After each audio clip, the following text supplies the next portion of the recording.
Norway is one of the biggest fish exporting countries in the world, with a long-standing fisheries tradition. If you're planning to work on the Norwegian continental shelf, you could encounter fishery activities there. Fishing is a dynamic activity that follows the movements of fish. This can make it difficult for a fishing vessel to relocate or to fish somewhere else than where the fish are. To create a better understanding between the fishing industry and other industries that operate on the Norwegian continental shelf, we want to show you what kind of fisheries activity you can expect to come across. You will also see and learn more about how fishing actually takes place. There are two main categories of fishing gear: passive and active. Passive fishing gear consists of equipment that the fish come to and are then caught, while active fishing gear goes to where the fish are and catches them. We will begin with a more detailed description of passive fishing gear. There is a long-standing tradition for fishing with gill nets in Norway, and they're especially important for smaller fishing vessels. Nets are passive fishing gear consisting of a net with a floating part at the top and a part that sinks at the bottom. With the help of sinkers and floaters, the net is stretched up through the water column so that the fish are trapped and caught. From the water surface and down to the gill net, the fishing boats use a rope, also called drop line. The rope is marked with 1 or 2 buoys, often equipped with a flag or reflector. The position of the buoy on the water surface does not always tally with the position of the net on the seabed. The length of the rope can be as much as 1 to 3/4 times the depth of the sea. Bottom gill nets are the most common type of gill net. They are used to fish for a number of species, such as cod, saithe, Greenland halibut, and monkfish. Gill nets are often placed one after the other in what are called gill net chains. Gill nets are often placed on fishing grounds with a high concentration of fish. This usually occurs on slopes at a depth where the fishermen expect there to be a lot of fish. More than one net chain is often placed in the same area. This is especially the case when fishing for cod or saithe, where the fishing is intensive. The depth at which a gill net is placed varies a lot depending on which species they want to catch. They can be found at depths ranging from 800 meters to shallow waters. The length of the gill net chains varies between fisheries and areas. In cod and Greenland halibut fisheries, for example, the chains range from 300 meters to 1 kilometer in length. A gill net can be left in the sea for from a few hours to a whole week. Vessels that engage in gill net fishing can be anything from small fishing boats to large ocean-going vessels. A long line consists of a fishing line with many baited hooks. It's released over an area where the fishermen expect a high concentration of fish. The fish take the bait and are caught on the hook. This type of fishing gear is commonly used to fish cod, haddock, Greenland halibut, saithe, ling, wolffish, and cusk. Long lines are mostly deployed in long chains. They can typically be from 7 to 18 kilometers long. There are usually between 5,000 and 14,000 hooks on such long line chains. Long line fishing is comparable to gill net fishing, but it requires a larger area.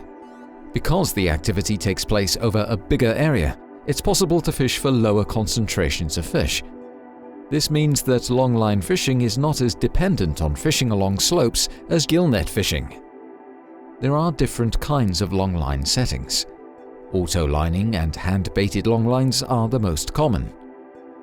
Auto-lining is the name for fishing vessels that bait the long lines automatically on board. They often operate continuously on fishing grounds, where the vessel either releases or hauls a long line. This can go on for 4 to 6 weeks, with continuous adjustments of the vessel's position from day to day. They often move in a characteristic zigzag pattern that extends across the fishing ground. A long line is typically released at a speed of 8 knots and hauled in at a slower speed. It's not unusual for line fishing vessels to release and haul in 30,000 to 50,000 hooks a day. Hand-baited lines are another form of longline fishing, where the vessel releases the long lines and leaves them in the sea for a while before hauling them in again. These vessels are out at sea for much shorter periods than autoline vessels. These longline fishing vessels do not have as distinctive a movement pattern as autoline vessels either. The long lines can be left in the sea from 4 to 24 hours, but sometimes for longer. The setup with the rope and buoy is the same as for nets.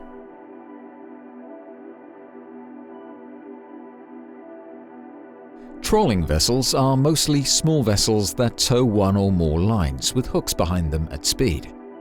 There are usually many hooks behind these vessels, which are commonly used to fish for mackerel. Usually you see several trawling vessels fishing in the same area, but sometimes single vessels can also be spotted. Each vessel usually has many trawling lines in use at the same time. This means that the vessels have limited possibilities to maneuver because they have to avoid the lines getting snagged in each other. The fishing takes place at relatively slow speeds. Pots are baited traps that fishermen place on the seabed. They are most often used to catch shellfish. The setup with a rope and buoy is comparable to that for gill nets and long lines. We will now look at active fishing gear. Trawls are conical nets that the fishing vessel tows through the water. The water is filtered through the net, while the fish are caught at the end of the net, also called the cod end. The trawl is kept open with the help of buoyancy floats at the top and weights at the bottom. Trawl doors are also fastened at each side at the front of the net. They help to spread the opening of the trawl horizontally. The doors also help to herd the fish into the trawl. Trawling takes place in short and long hauls. Short hauls are typically used for fish in great concentrations, for example, sand eels.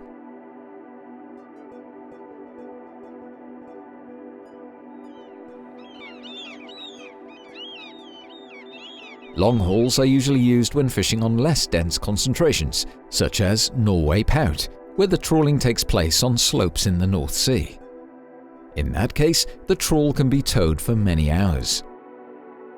Trawling usually takes place at speeds between 1.5 to 5 knots and, with a few exceptions, lasts for between 2 and 8 hours. Movement patterns can vary when trawling. Among other things, they depend on which species they're fishing for, how many other vessels are on the fishing ground, and conditions on the seabed. Trawlers' ability to maneuver is somewhat reduced during trawling. It's reduced even more when the trawl net is being hauled in, and vessels that pump the catch aboard have virtually no possibility to maneuver. There are great variations in the size and design of trawls, but two main types have developed: pelagic trawl and bottom trawl. The difference between the two is that pelagic trawls are never in contact with the seabed, and the fishing takes place higher in the water column. In bottom trawling, all or some parts of the trawl are in continuous contact with the seabed during fishing. There are several subcategories of bottom trawling. The most common ones are single trawling, twin trawling, and pair trawling. A twin bottom trawl pulls two trawls that have a weight between them. This kind of trawling reduces the ability to maneuver compared to single trawling.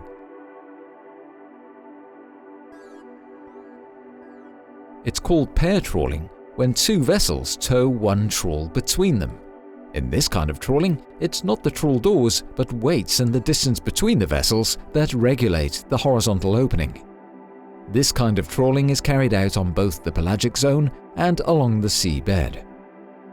Pelagic trawling, where no parts of the trawl are in contact with the seabed, is typically used when fishing for herring and mackerel, but also for other species.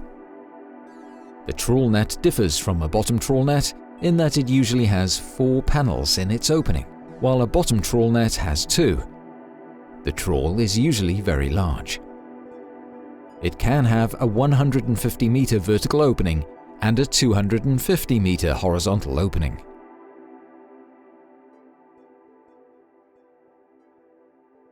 A purse seine is a large net with a floating part and a sunken part. The floating part has floats, and the sunken part has a lead line and a purse line.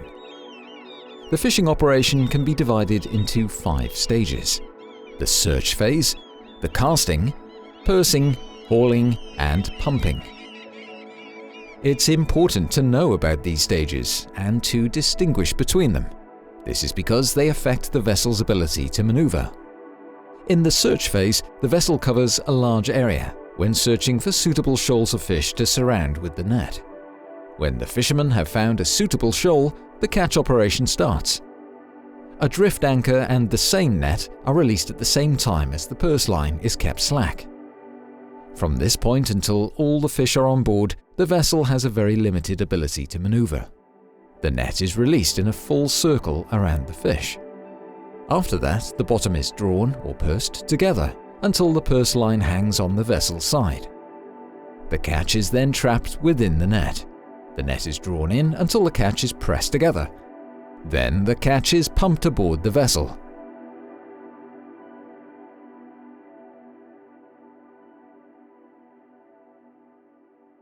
Danish seine is a type of active fishing gear that is reminiscent of a trawl. It catches fish using the filtration principle. Like a trawl, it consists of a conical net, but it doesn't use trawl doors. The Danish seine is towed through the sea. The seine ropes lie on the seabed, and their motion herds the fish into the net. The technique consists of searching for dense concentrations of fish. Once the fish have been located, the fishermen start to release the gear. The vessel deploys a buoy that is fastened to the end of one of the seine ropes. When enough rope has been released, the seine net is deployed in a semicircle around the fish. The other seine rope is then released, and the vessel returns to the buoy. Both seine ropes are then connected to the vessel, and the catching process starts. Since they don't use doors like trawls do, the seine will gradually close, meaning that the wings will fold in on themselves. This process usually takes from 20 to 45 minutes. It will vary, of course, depending on the current speed, fishing conditions, the length of the rope, and conditions on the seabed. If the gear has been correctly set up, the fish will gather when the ropes are tightened and end up in the back of the net. When the seine net has folded in on itself, it is hauled up to the surface. The length of the seine ropes, the seine net, and the area covered will vary, for example, depending on the size of the fish concentration and depth. But the seine ropes on both sides can be several kilometers long. As you've now seen, fisheries activity is affected by many different factors. The fishing vessels are there for a reason, and their ability to maneuver is limited during certain periods. It's therefore important that you check for and take account of fisheries activity in the area you plan to operate in. On the Directorate of Fisheries website, you'll find detailed maps showing fisheries activity on the Norwegian continental shelf. This information can be very useful during the planning stage of any activities, so that conflicts can be avoided.